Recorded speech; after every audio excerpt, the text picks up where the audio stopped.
Welcome to Footy Bites, where we dive into the latest in football action with no fluff, just the good stuff. Today we're breaking down a weekend of Premier League showdowns that had fans on the edge of their seats. Buckle up, because every game's a roller coaster and we've got a full ride ahead. Starting at Goodison Park, Everton clawed back to snag a point with a dramatic 1-1 draw against West Ham. In the dying moments, young Jake O'Brien, standing in as a false right-back, rose highest to head home an Idrissa Gueye cross in the 91st minute. Earlier, just past the hour mark, West Ham had taken the lead through Thomas Souček, with an assist from the in-form Jarrod Bowen. The game took a turn when David Moyes shuffled his pack in the 79th minute, a move that oddly seemed to give Everton the upper hand. The tension was palpable, with both sets of fans sensing the urgency as each team left with 34 points, out of the relegation soup but still hungry for more.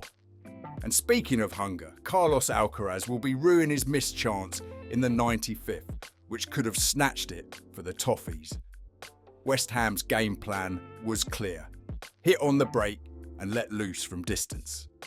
Ultimately, it's a point apiece in a season where every fixture at Goodison is soaked in anticipation, as Everton fans live out the last of their moments at this historic ground.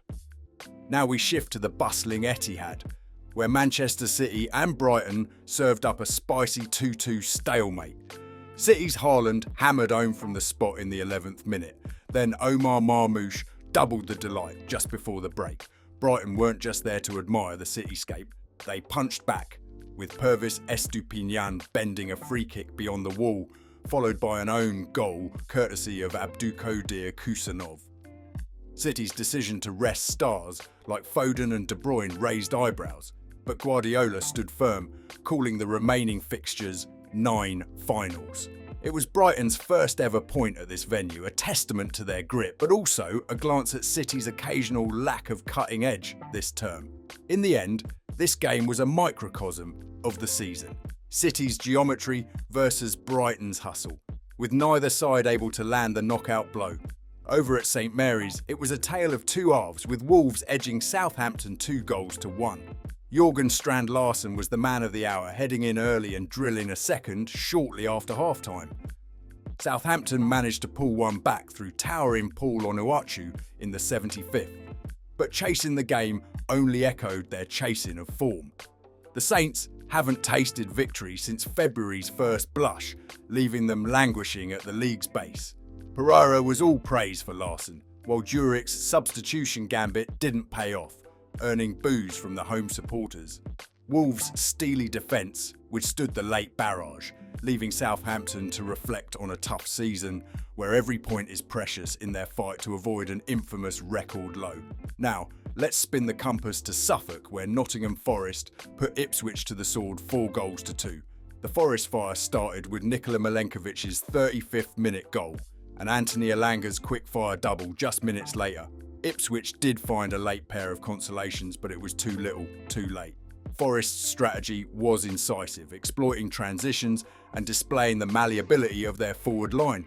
Amidst cheers of England's No 10 for Morgan Gibbs-White, Forest's win had Champions League music to it, while Ipswich's silent symphony continues without a win in 2025. The drama continued at the Vitality Stadium, where Brentford buzzed past Bournemouth with 2-1. The Bees' strategy was shown to perfection, scoring both from dead ball scenarios, a tactic they've been stinging opponents with all season.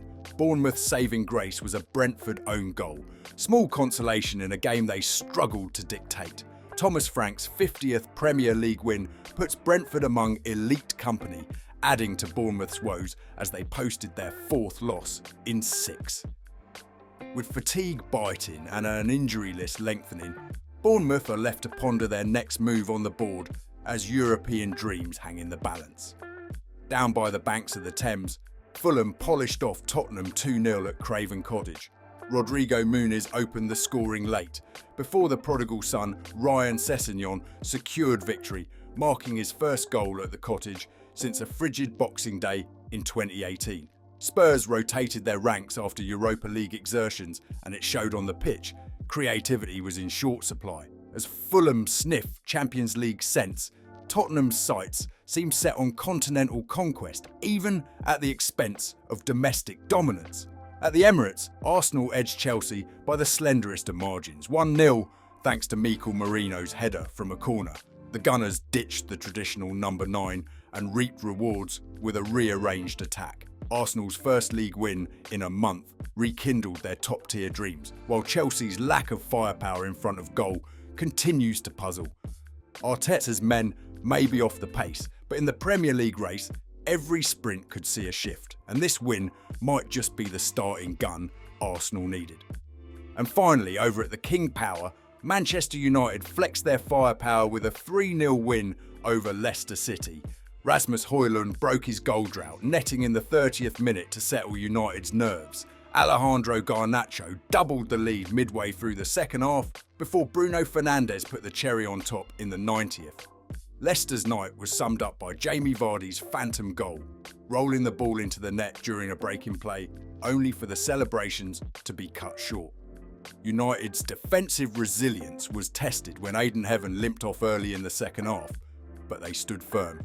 Leicester's struggles in front of goal continued, as they became the first Premier League side to lose 7 consecutive home games without scoring, a new, unwanted record. Christian Eriksen came inches away from adding to United's tally, rattling the post from a clever short corner routine. Meanwhile, Patson Daka squandered Leicester's best chance, summing up a frustrating night for the hosts. United fans, buoyed by their side's Europa League progression, filled the air with nostalgic chants of Van Nistelrooy, Rooney, Solskjaer and Cole, while serenading Ruben Amorim as he continues to steady the ship. And with that whistle-stop tour, we've sprinted through each gritty detail from a weekend where every match tells a story and every point is a plot twist. Remember, this is Footy Bites, where we don't just recount the action, we relive it. Stay tuned for the next Matchday Chronicle, where the drama never takes a day off.